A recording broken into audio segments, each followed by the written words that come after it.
Since the early 1990s, a disturbing pattern has rippled quietly beneath the surface of American cities. Young men, bright, athletic, full of promise, have vanished after nights out with friends. They were last seen leaving bars, walking home from parties, or stepping out for just a moment alone. And then, nothing. Days later, sometimes weeks, their bodies would be pulled from rivers, lakes, or canals. Their lives extinguished, their futures erased. Authorities often ruled these deaths as accidental drownings. No foul play, no further investigation. Just young men who, for one reason or another, never made it home. But something never sat right. These weren't men prone to vanishing. Many were experienced swimmers. No signs of depression. No alcohol levels high enough to suggest blackouts. And some were found in positions or places that defied logic. Areas already searched, miles from where they were last seen, sometimes with injuries inconsistent with drowning. Then came the markings. An unsettling detail discovered near more than a few of the crime scenes. Spray-painted smiley faces, faded and crude, grinning from underpasses, bridge supports, alley walls, almost mocking. Always nearby, always watching. To some it was nothing more than coincidence, random graffiti, urban noise. But to others, it was a message, a signature, the calling card of something far more sinister. Could these deaths be the work of a coordinated group, moving from city to city, operating in the shadows beneath society's notice? A hidden network of killers, bound not by motive but by method. And if so, how long have they been watching?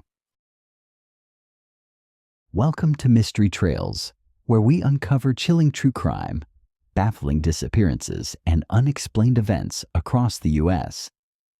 If you love a good mystery, be sure to subscribe to the channel, like this video, and share with your friends to help us grow. Now, let's start exploring the unknown together and dive on into the story. At first, it seemed like coincidence, a string of isolated tragedies scattered across cities and states. A young man would leave a bar or a college party late at night, never to be seen again. Then, days or even weeks later, his body would turn up in a river, a lake, or a canal. The deaths were ruled as drownings, accidental, unfortunate, the kind of heartbreak that left families shattered, but questions unanswered. But the pattern didn't stop. One case became 2, then 3, then a dozen. Each victim, young, athletic, successful, their lives cut short under nearly identical circumstances. And with each new discovery, something began to surface that couldn't be ignored.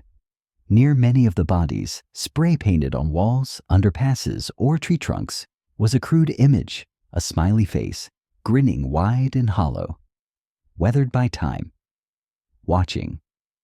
Some dismissed it as coincidence, urban graffiti, nothing more. But others weren't so sure. Because once you noticed it, once you really looked, that painted grin started to feel like a message, not an accident, but a signature. Left behind not by chance, but by a killer, or perhaps a network of them. Since the 1990s, a chilling pattern has unfolded across cities throughout the United States, one that's largely gone unnoticed by the public, but has haunted the families of over 100 young men. These weren't random victims.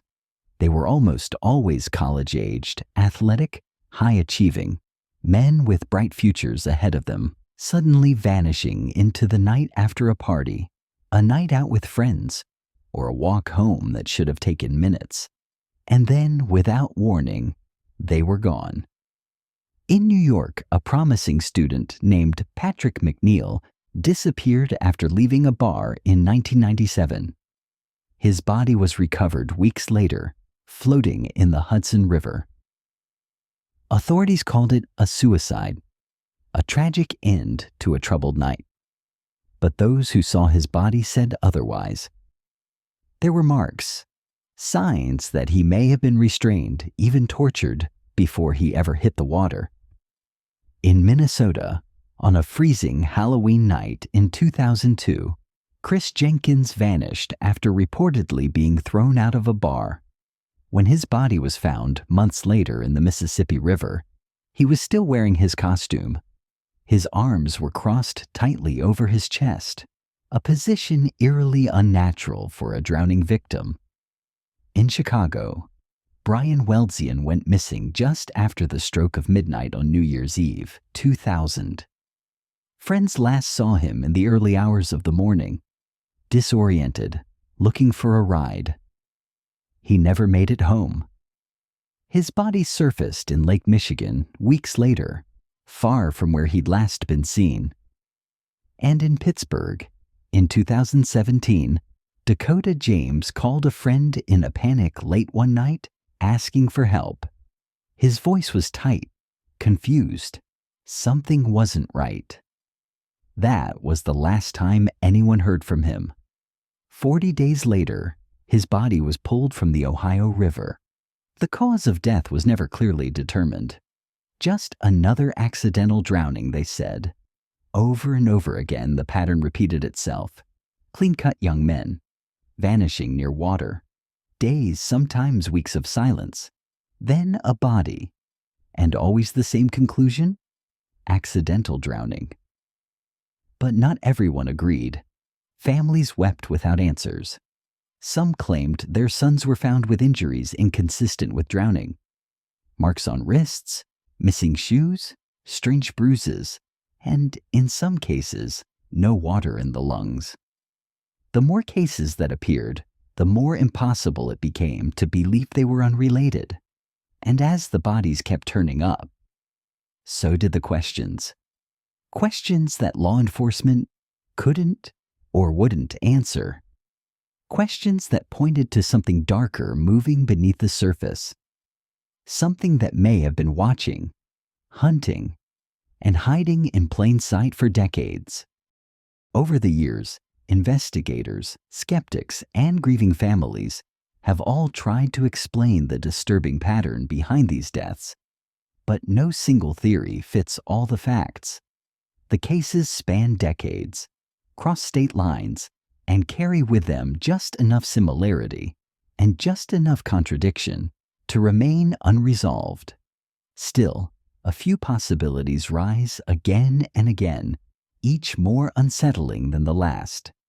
One theory, put forward in 2008 by two retired detectives, Kevin Gannon and Anthony Duarte, claims these deaths are no coincidence at all.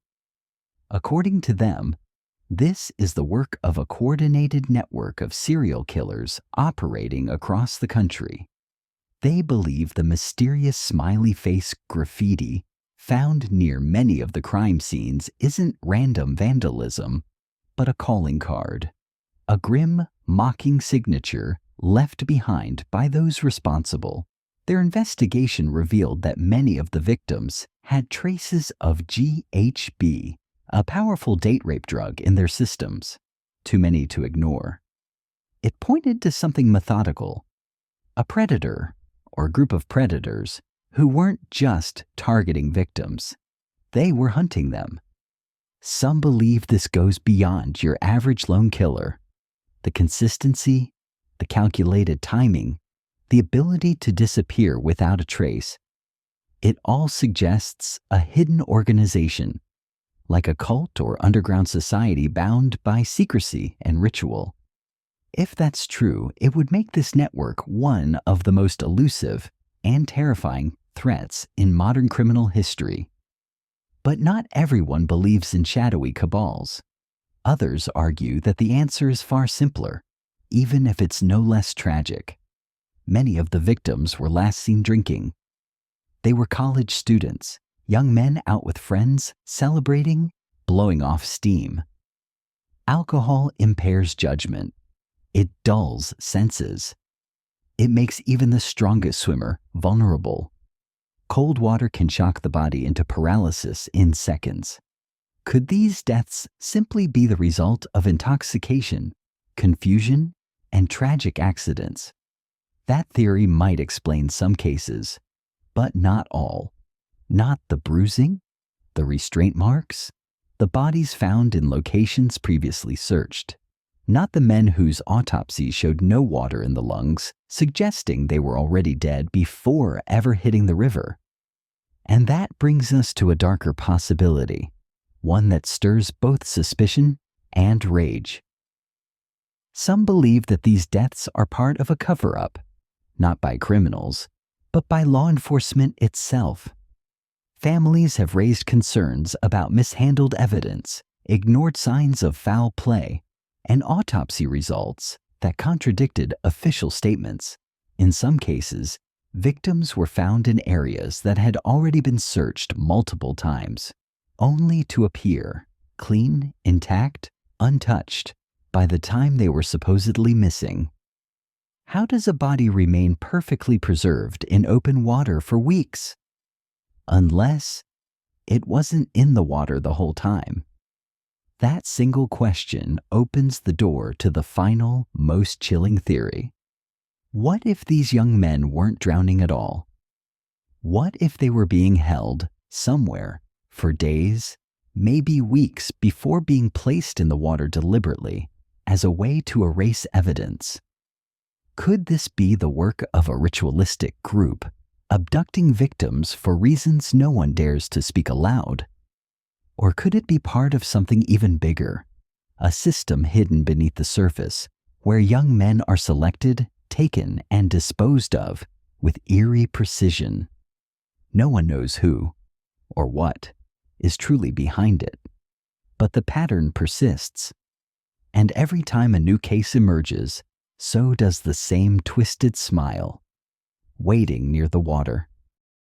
Despite over 100 eerily similar deaths across the country, the Smiley Face Killer theory remains just that. A theory. No one has ever been caught. No charges have ever been filed. And yet, the bodies keep surfacing. The FBI officially denies the existence of any serial killer network. They dismiss the pattern as coincidence, a string of unrelated drownings, nothing more. But the families left behind refuse to accept that explanation.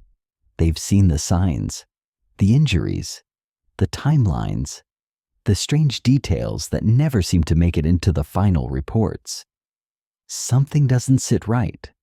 Too many unanswered questions, too many repeating patterns, too many smiles, painted on walls no one remembers painting. Are these truly just tragic accidents?